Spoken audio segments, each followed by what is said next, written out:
Bonjour, chers frères et sœurs en Jésus-Christ. Je vous salue, vous qui aimez Dieu. Et particulièrement pour les catholiques.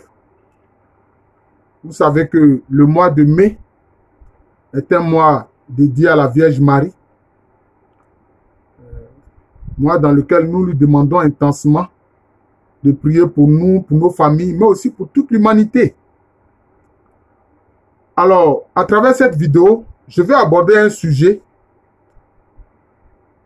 qui va peut-être surprendre beaucoup de chrétiens.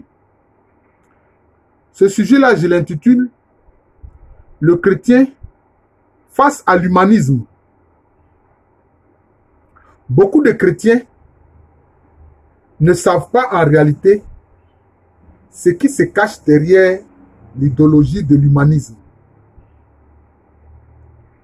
Et souvent, il y a beaucoup d'organisations en fait qui se réclament de l'humanisme, dans lesquelles des chrétiens s'en vont militer. Organisation des droits de l'homme, organisation des droits de la femme, organisation de protection de l'enfance, etc. Vous allez me dire, mais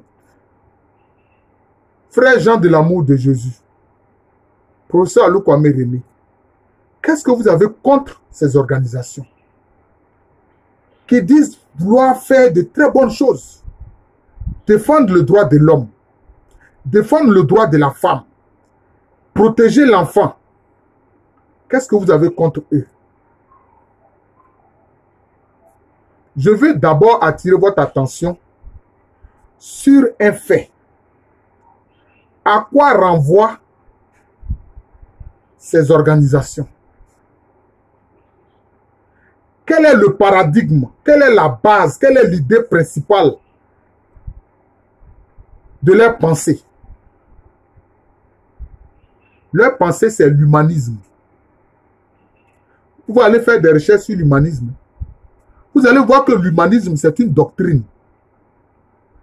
C'est une doctrine qui dit que l'être humain est au centre de tout. Cette doctrine ne dit pas que c'est Dieu qui est au centre. Non. Cette doctrine de l'humanisme, sur laquelle se fondent toutes ces organisations de droits de l'homme, de droits de la femme, droits de l'enfant, droits des homosexuels, des transsexuels, des bisexuels, etc., des lesbiennes. Toutes ces organisations-là, ça a pris sur l'humanisme. Frères et sœurs, je vous le dis, vous pouvez aller faire des recherches. Or, l'humanisme dit que l'homme est au centre de tout. Ce n'est pas Dieu qui est au centre, mais c'est l'homme, l'être humain. Et que l'être humain, par sa capacité, son intelligence propre, sa capacité intellectuelle, peut résoudre ses problèmes.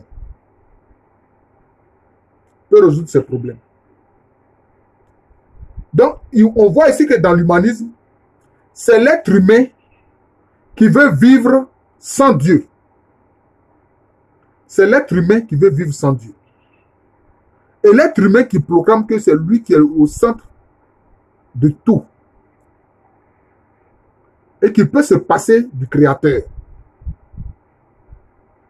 D'ailleurs, c'est pour ça que les organisations ésotériques vont plus loin même en disant que l'homme est Dieu. En proclamant que l'homme est Dieu.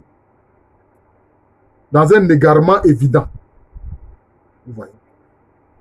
Alors, il parle d'une fraternité entre les hommes. Il parle d'une fraternité entre les hommes. Vous comprenez? Mais, cette fraternité-là, pour eux, ça s'appuie sur le fait qu'ils proclament que l'homme est bon. Vous voyez? Vous connaissez cet adage-là, ce dicton. L'homme est bon, c'est la société qui le rend mauvais. Vous connaissez cette pensée-là? L'homme n'est bon, mais c'est la société qui le transforme, qui le rend mauvais. Or, ce n'est pas ce que dit la Bible. Chers frères et sœurs chrétiens, la Bible ne dit pas que l'homme est bon de façon ontologique, de façon intrinsèque. La Bible ne dit pas que l'homme est bon, bien au contraire. La Bible dit que l'homme est mauvais. Vous vous rappelez le passage de l'évangile où il y a un jeune homme riche qui vient trouver Jésus. Non, ce n'est pas ce passage-là. C'est un autre qui dit, mais bon maître. Il y a un qui a dit bon maître.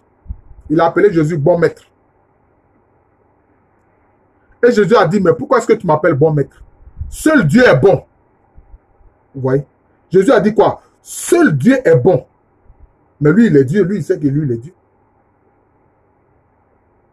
Seul Dieu est bon. Si seul Dieu est bon, cela veut dire quoi? Quelle conclusion vous tirez? C'est-à-dire que l'homme, lui, n'est pas bon. Tout ce qui est en dehors de Dieu n'est pas bon. C'est ce que ça veut dire. Seul Dieu est bon. Donc, tout ce qui est en dehors de Dieu n'est pas bon. C'est ce que Jésus nous dit. Vous voyez? C'est pour ça que l'être humain, sans le discernement du Saint-Esprit, qu'est-ce qu'il fait? Quelquefois, il fait des choses, il pense que il a posé de bons actes, et puis ça se révèle catastrophique. Ça se révèle catastrophique. Vous comprenez? Seul Dieu est bon, l'homme n'est pas bon. Or, dans l'humanisme, l'homme proclame que lui, il est bon. Quelquefois, nous, on dit, oh, mais ce que celui-là a fait, ce n'est pas humain. Ah bon? Mais justement, c'est humain. Parce que l'homme est poussé toujours au mal. L'homme est poussé au mal. Vous comprenez?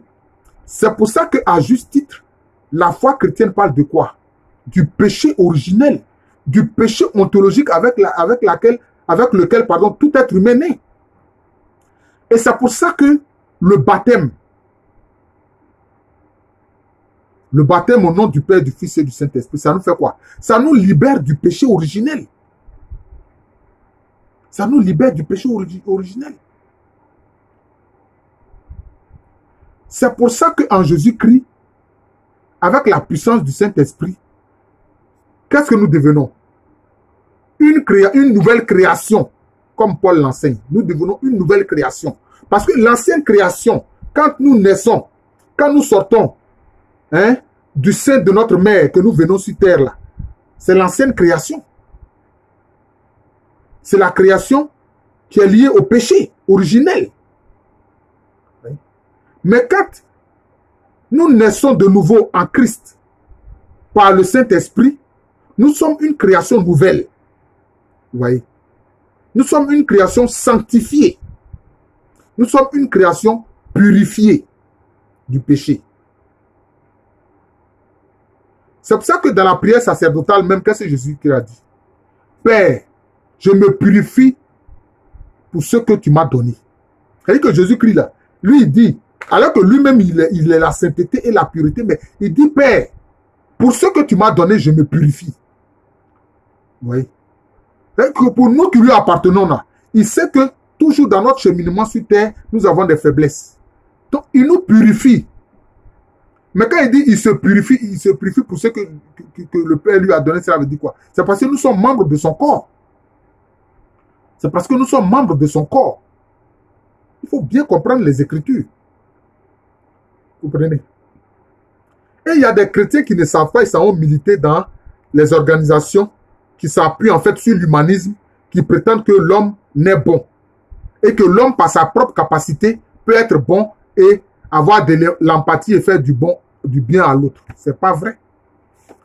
Moi, je suis historien. Quand on observe toute l'histoire de l'humanité, c'est quoi? Mais ce sont des guerres. Ce sont des tueries. La plupart des royaumes et les empires qui se sont créés là, c'est sur quelle base? C'est sur la base des guerres, de massacres.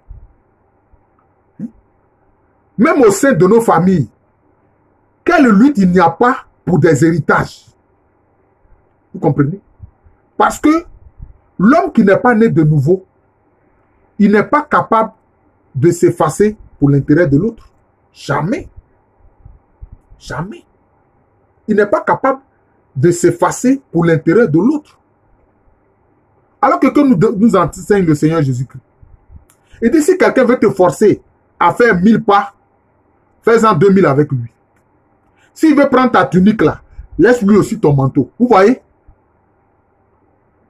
Mais c'est dans le Christ que nous sommes vraiment une nouvelle création. Et que nous pouvons accepter que celui qui veut prendre notre tunique là, on lui laisse même notre manteau. Celui qui veut nous forcer à faire 1000 pas avec lui là, nous acceptons même de faire 2000 pas avec lui. Et que nous prions pour ceux qui nous persécutent. Nous faisons du bien pour ceux qui nous font du tort. Hein? Vous comprenez? C'est cela. Donc les gens se lèvent, ils ne savent pas, ils savent militer dans ces organisations. Organisations de droits de la femme, organisations de droits de l'homme. Mon frère, ma soeur, c'est dans le droit de l'homme là que le groupe LGBT là est dedans. C'est-à-dire lesbiennes, gays, c'est-à-dire les PD, bisexuels et transsexuels. Bisexuels, c'est-à-dire des gens qui font des rapports sexuels avec des hommes comme des femmes. Et puis transsexuels, ceux qui changent de sexe. Tout ça là, c'est né de l'humanisme. Et la tour de Babel est née du concept de l'homme qui veut s'élever lui-même jusqu'au ciel. Il veut s'élever jusqu'au ciel sans Dieu. Vous comprenez? C'est cela. Et c'est sur la base de ce même humanisme-là qu'aujourd'hui, on voit les effets du nouvel ordre mondial. Vous voyez? Des gens qui veulent créer un seul gouvernement. Ils veulent que nous ayons la même culture, la même langue, les mêmes passés, un unique gouvernement, une unique religion. Ah oui, ça je vous le dis. Ça fait partie de leur projet. Une unique religion. D'un Dieu désincarné, d'un Dieu évanescent, derrière lequel en fait se cache Satan, le diable. Donc quand vous allez pour militer dans ces organisations-là, faites attention. Vous voyez? Faites attention. Et c'est dans cette histoire d'humanisme qu'on voit parler sans cesse de violences faites aux femmes. Mais entre nous, je ne nie pas que cela existe, les violences faites aux femmes. Mais ce sont des violences qui, en général, se produisent où? Ça se produit dans le couple. Ça se produit dans le couple. Ouais. Et même, sur la prétendue question du droit de l'enfant, on ne veut même pas que les parents donnent une fessée, même une petite fessée, pour corriger l'enfant. On ne veut pas ça. Ils ne veulent pas ça. Mais la Bible dit que Dieu même nous reprend. Il nous corrige comme un père corrige son enfant. Et que Jésus-Christ tient une verge de fer pour guider ceux qui lui appartiennent. Mais si on ne peut pas faire de reproches à l'enfant, c'est pour ça qu'on voit en Europe des enfants qui appellent la police. Quelquefois même, le père lui a fait simplement, ou bien la maman lui a fait simplement quelques remontrances. Et puis il dit non, non, ma maman m'a battu, mon père m'a battu. Et puis on prend celui-là ou celle-là. Et puis on s'en va le mettre en prison ou on s'en va la mettre en prison. Vous voyez? Et puis maintenant on va faire quoi? On va prendre l'enfant pour l'envoyer chez des assistantes sociales. Parce qu'en arrière-plan, ils veulent briser la famille. Ils veulent briser la famille. Vous comprenez? C'est cela. Et souvent, nous ne comprenons pas. C'est vrai, il faut contrôler la correction corporelle qu'on donne aux enfants. Mais même aujourd'hui, dans les écoles, alors on voit un désordre total. Des élèves qui ne respectent pas du tout leurs enseignants. Qui vont jusqu'à les insulter, les choses, comme on appelle ça, même les agresser. Chers frères et sœurs, tout ça vient de ces organisations de droit de ceci ou de droit de cela qui se fondent sur l'humanisme. Une doctrine qui veut mettre l'homme au centre de tout et puis mettre Dieu au dehors. C'est cela. C'est pour ça que quelquefois on dit, on ne comprend pas nos enfants. Ils ne respectent rien. Ils ne respectent rien. Nos enfants ne respectent rien. Oui.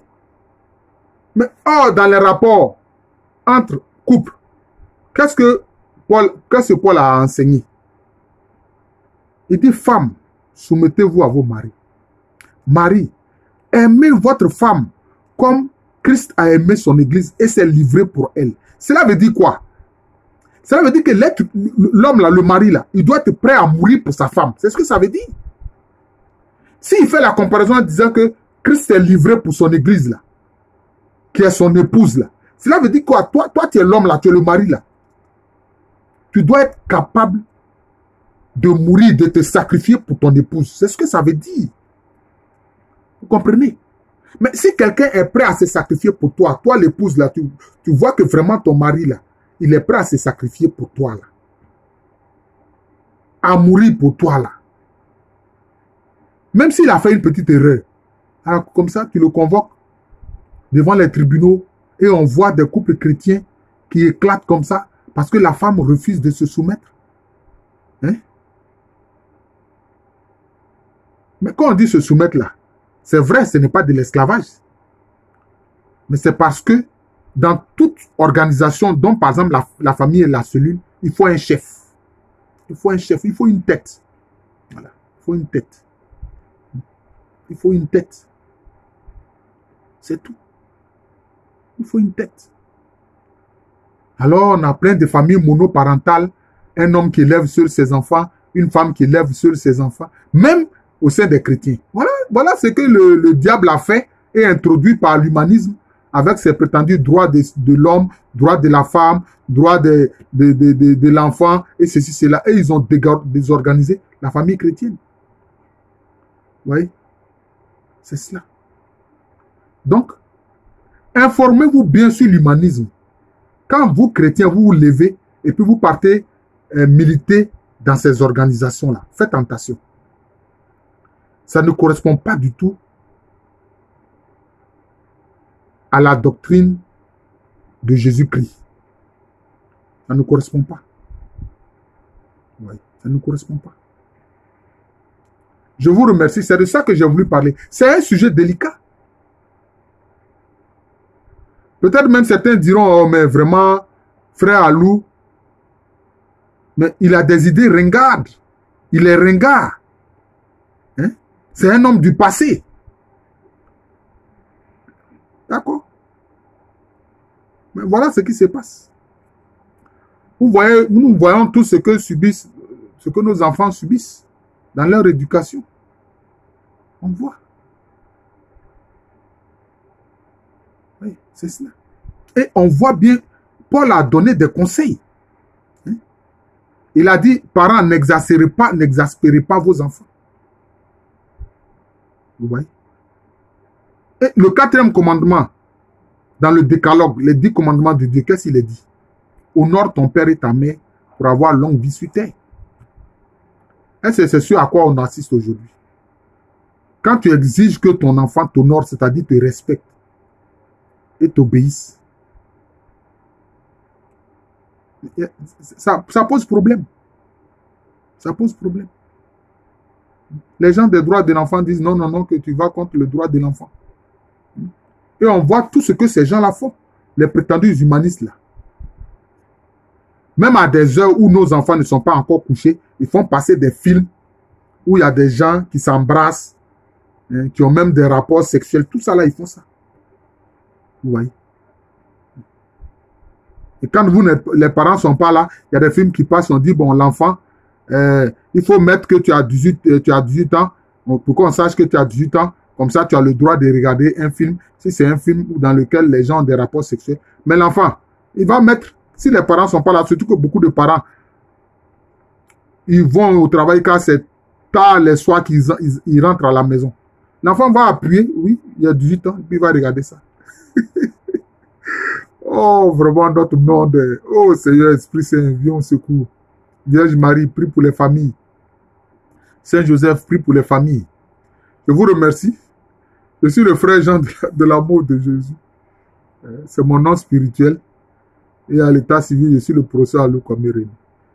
Je vois que maintenant, il y a pas mal d'abonnés sur cette chaîne-là. Je crois 204 abonnés. La chaîne Jean de l'amour de Jésus. Vous voyez, maintenant, il y a près de 240 et quelques vidéos. Mais je trouve que les gens ne regardent pas assez ces vidéos-là. Par contre, quand je parle des sujets comme les démons humains, ou bien, etc., là ça crève le plafond. Hein. Là, quelquefois, on a 500, 600 vues. J'ai fait même une vidéo sur l'église du christianisme céleste. Combien de vues? Sur l'église de Harris, mais là ça atteint, je ne sais pas, des centaines et des centaines et des centaines de vues. Mais il faut aussi regarder les autres enseignements. C'est utile. C'est utile. C'est à quoi le Seigneur m'a appelé. C'est enseigner. Je vous remercie. Je vous souhaite un agréable mois de mai. C'est un mois marial. Voilà. Où nous devons glorifier Dieu, notre Père, Dieu, notre Sauveur, Dieu, notre consolateur, notre protecteur, et aussi honorer la Vierge Marie. Honore ton Père et ta Mère. La Vierge Marie est notre mère, nous devons l'honorer. Merci et bonne journée à tous.